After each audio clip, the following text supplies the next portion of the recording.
We're going to look at circular motion today, and it's interesting to think about something moving in a curved path or in a circle.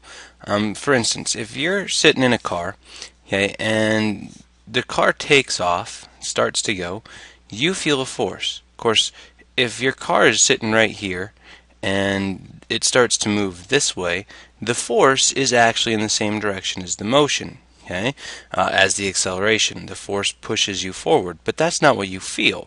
What you feel is you're pressed back in your seat, and that's because you're feeling the car move into you, and you move back into the car. So you feel the force in the opposite direction that it's applied. Okay, well, if you take that same principle and you think about going around a curve, okay, so if you're coming around the curve like this, you feel this force out. But that force isn't really there, right?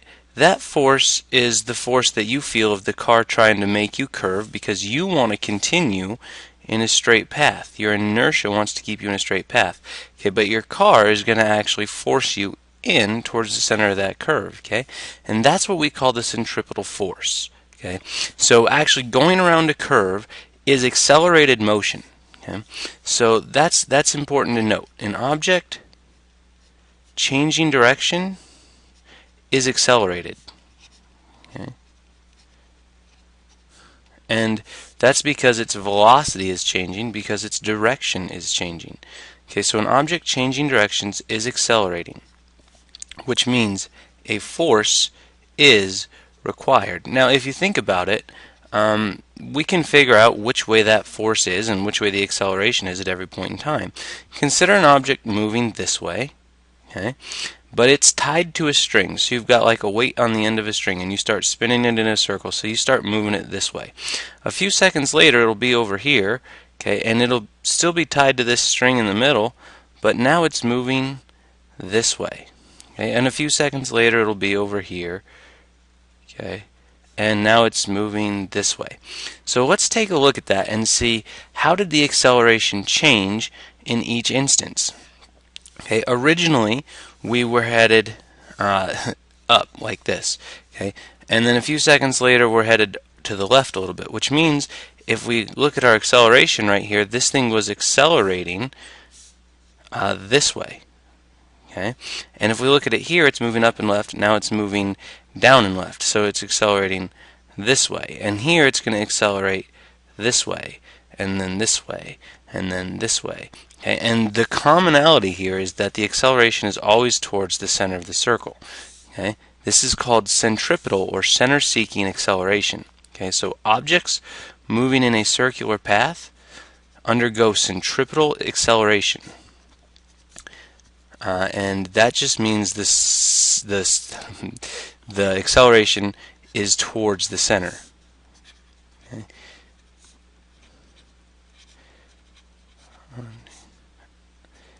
Centripetal. Now you guys might have heard of another one called centrifugal. That would be away from the center. It's not real in an inertial reference frame. Okay, in a rotating frame of reference it is. You don't have to worry about that. But for our purposes, we're just going to look at centripetal acceleration, which is acceleration towards the center. Okay? Now we know that change in velocity over time is acceleration, right? That comes from the equation v equals v naught plus at. Okay? And if you subtract the v naught over, then that's change in velocity divided by time. It's acceleration. Okay? Well, what about in a circular path? How do I get that? Well, there's some trig you can do and there's some math you can do, and I'm not going to go through it all, but it turns out centripetal acceleration, which we denote a sub c, is equal to v squared over r, okay, where v is the velocity, okay, and since we're squaring it, that really essentially gets rid of direction, so velocity squared over the radius. Now think about what that means for a second. Okay, there's two ways to change the centripetal acceleration of an object. You can change it by making it go faster or slower, and you can change it by making the curve sharper or, I don't know, less sharp, more gradual. And so The radius is the distance between the center of the circle and the outside edge. So a lot of the problems we work are like a ball is spun in a circle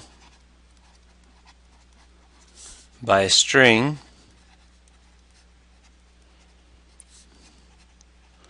that is 2 meters long. If the ball is moving at 3 meters per second, what is the acceleration of the ball? Okay.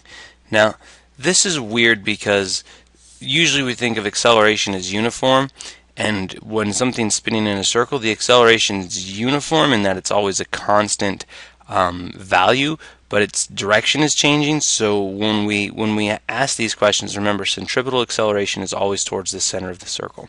Okay, and so you're looking for centripetal acceleration, AC, and that's v squared over r. And so this one's pretty straightforward. Since the string is 3 meters or 2 meters long, okay, that's the radius. And since it's moving at 3 meters per second, we're going to square that. And so we get 9 over 2, which equals 4.5 meters per second squared. Now, why is it meters per second squared still? If you look at velocity, that's meters per second, but we just squared it. So that's meters squared per second squared. But then we divided it by the radius, which was measured in meters. Okay, and then when you divide fractions, of course, you invert and multiply. So you have meters squared per second squared times 1 over meters. Meter cancels the square, and you are left with meters per second squared.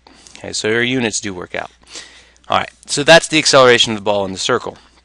Now, we are still going to use Newton's second law for these things. Net force equals mass times acceleration. The force that causes something to move in a circle is centripetal force. So then we can say centripetal force is equal to mass times centripetal acceleration, which is what I did up here and didn't mean to. Okay, and so if I wanted to know how much force was necessary to keep the ball from the previous problem moving in the circle, I would need to know the mass of the ball. Okay, and so let's say the mass was 1.3 kilograms. Well, then it's just like working anything else. Then I can say the centripetal force equals the mass, 1.3, times the acceleration, which was 9 over 2. And I'm not going to make the math easy on myself, right? So I have 4.5 times 1.3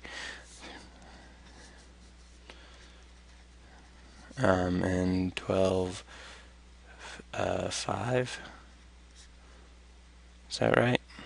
Anyways, if I'm doing my math wrong, I'm sorry. 5, 5, 6. 6.55 newtons. Okay. Anyways, it's just like before, only you have this one more new equation. Centripetal acceleration equals v squared over r. Now, because an object moving in a circle does undergo constant acceleration, that means there has to be a force acting on it all the time. Okay, and sometimes it's a little bit tricky to identify the agent that exerts the force. Okay, and so think about this one for a minute. Okay, in the wintertime, the roads get slippery, but you're okay as long as you're driving in a straight path, right? But as soon as you try to curve, as soon as you try to turn, then you might accidentally end up still going straight. And why does that happen when the roads are slippery? Because it's actually friction. Friction exerts the force that keeps you from sliding. Okay? So friction is actually the thing required to keep you moving in a circle, at least when the road is flat. Okay? So a lot of times curves are banked, and that's a separate problem. We'll talk about that one. But you know, there might be a few problems where it'll say, what's the maximum speed that you can take this curve and still stay on the road? Okay? So if you're looking at a curve and you're trying to come this way, say this radius is 25 meters, okay? And it wants to know, say the coefficient of static friction is 7. Okay, and it says how fast can you take this turn and still stay on the road without skidding. Then what you need to do is you need to think, well, let's see, frictional force Fs is the thing applying the force to keep me moving in a circle, and that's called Fc, centripetal force, but that's equal to mass times centripetal acceleration, but that's equal to mass times v squared over r. Okay, and so the static force, the other thing you can say here, right, is the static frictional force is really the normal force times the coefficient of static friction. So now I have, and since this road is flat, the normal force is mg. So I have mg mu s equals mv squared over r. Okay. Mass cancels, so it doesn't matter if you're driving a big truck or a small car. Okay, that's going to cancel out. I'm left with g times the coefficient of static friction equals v squared over r. I can multiply both sides by r, and I get r times g times the coefficient of static friction equals v squared. So if I square root both sides, I get v. Okay, and this is called a design speed. A curve has a design speed, the speed at which you can safely navigate it, and friction is enough to keep you from sliding. Okay, so there's going to be a few problems to work today. They're on centripetal acceleration, centripetal force, and circular motion.